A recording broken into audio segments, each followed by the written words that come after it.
previously noticed that if we have an expression with one term that contains a radical and one term that doesn't contain a radical, we cannot combine those terms.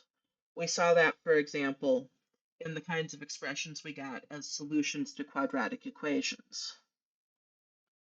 When an expression has multiple radical terms, we can combine those by combining like radicals. So exactly the same radical, you can combine those just as if they were exactly the same variable, as if you were combining like terms.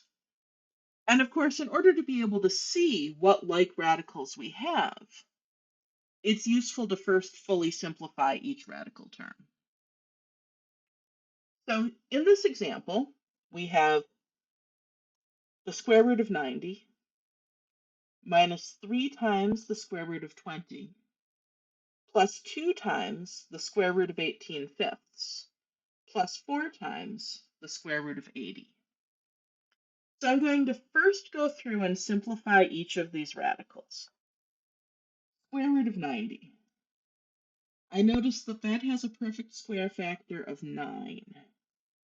This is the square root of 9 times 10. So the square root of 9 times the square root of 10. So that's going to be 3 times the square root of 10. Next, we have the square root of 20. We notice that 20 has a perfect square factor of 4. So that's the square root of 4 times 5. That's the square root of 4 times the square root of 5. The square root of 4 is 2. So we have 2 times the square root of 5. Okay, so far so good.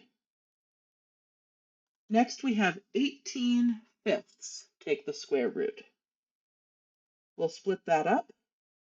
I've got square root of 18 in the numerator, square root of 5 in the denominator. In the numerator, I notice that 18 is 9 times 2. The denominator I want to rationalize. 5 is prime. All right, so all I can really do with that is multiply by another square root of 5. So in the numerator, I'll have square root of 9 times the square root of 2 times 5. In the denominator, I'll have the square root of 25.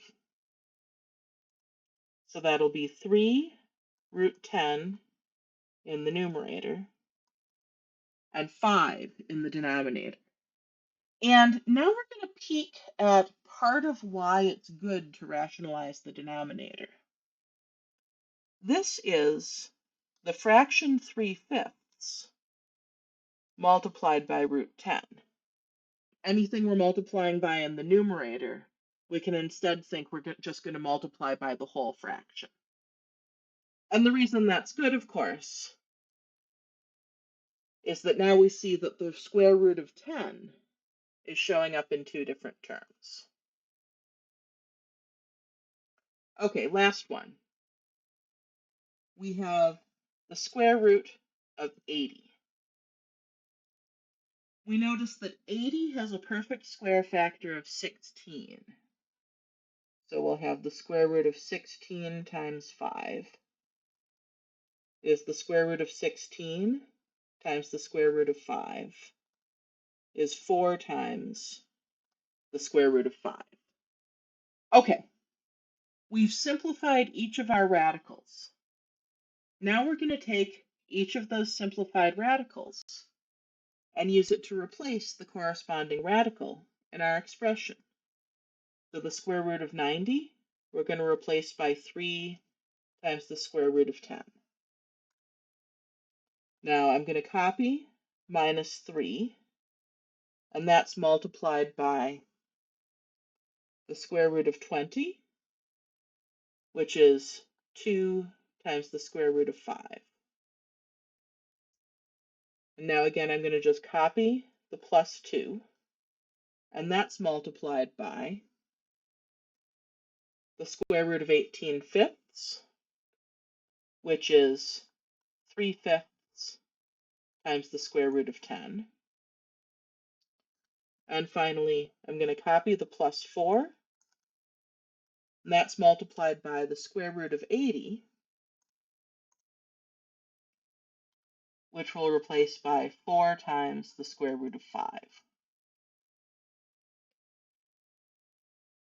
So now that I've dropped in my simplified radicals, I see that I have multiplication to do in some of these terms.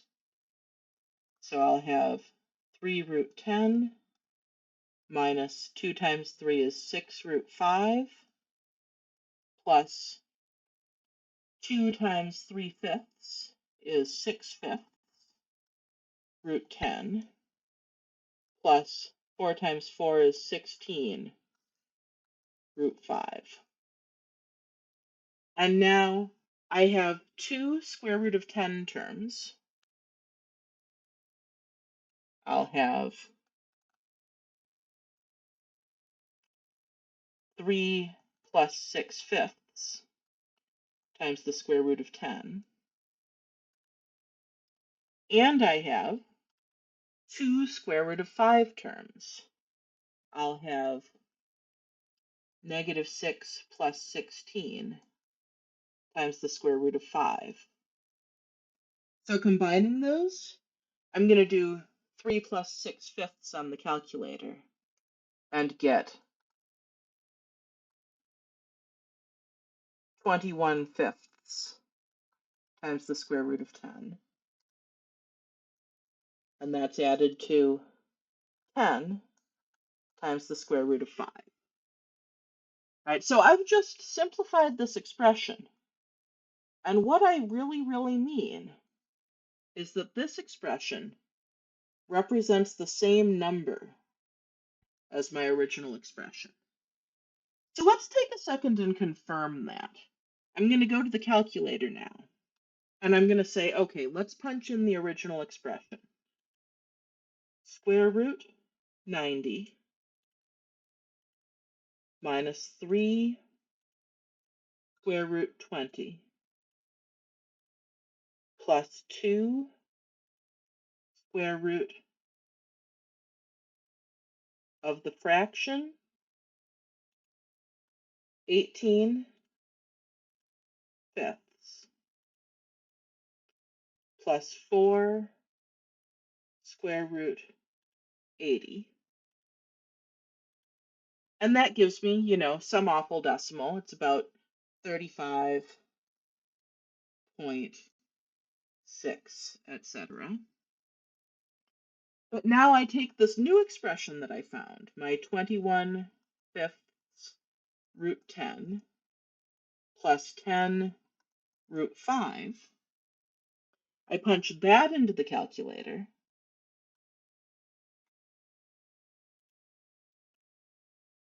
So the fraction 21/5 times the square root of 10 plus 10 times the square root of 5. And I see that I get exactly the same awful decimal, 35.6, etc. But looking at the calculator screen, I can see that they are identically the same. And so because those give me the same awful decimal, I feel confident in saying that yes, I simplified that correctly. Those two expressions really are equal. So here we've combined like radicals. If we have terms that include both variables and radicals, then in order to combine them, both the variables and the radicals have to be exactly the same.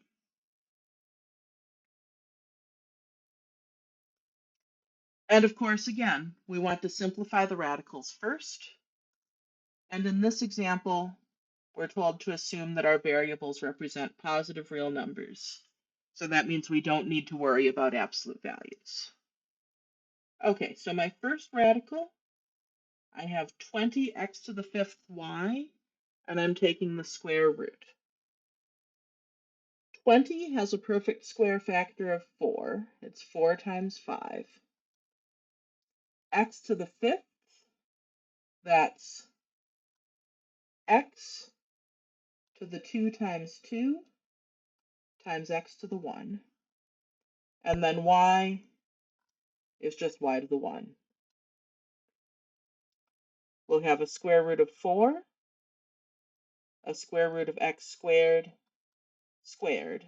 And then what's left inside our radical is 5xy. So we'll have 2x squared root 5xy. Our second radical, we have 45 x to the third y to the third, taking the square root of that. Well, 45 is 9 times 5, right? It has perfect square factor of 9. X to the third, that's x squared times x to the 1. Y to the third is y squared times y to the 1.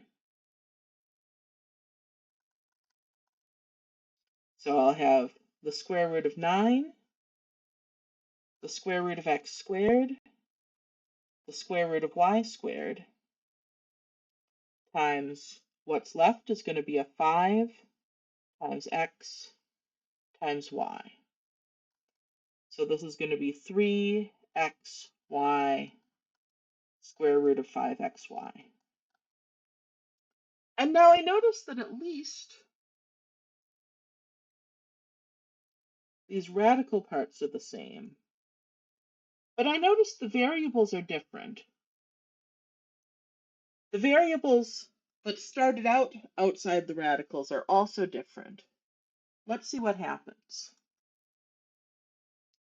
So I have xy squared multiplied by 2x squared root 5xy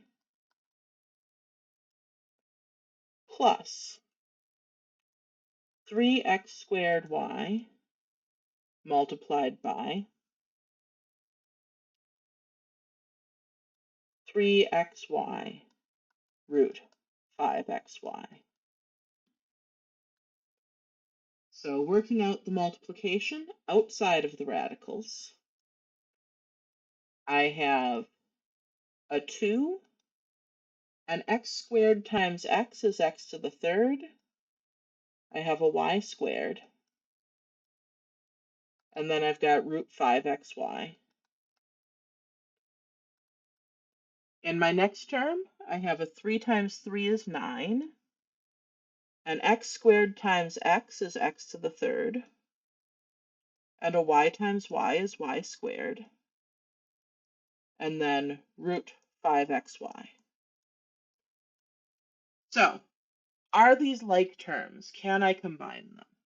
Well, the radicals are the same, and then the variable parts outside the radicals are also the same. And so these are like terms. I can say that this is going to be just 2 plus 9 times what 2 and 9 are both multiplied by. So x to the third y squared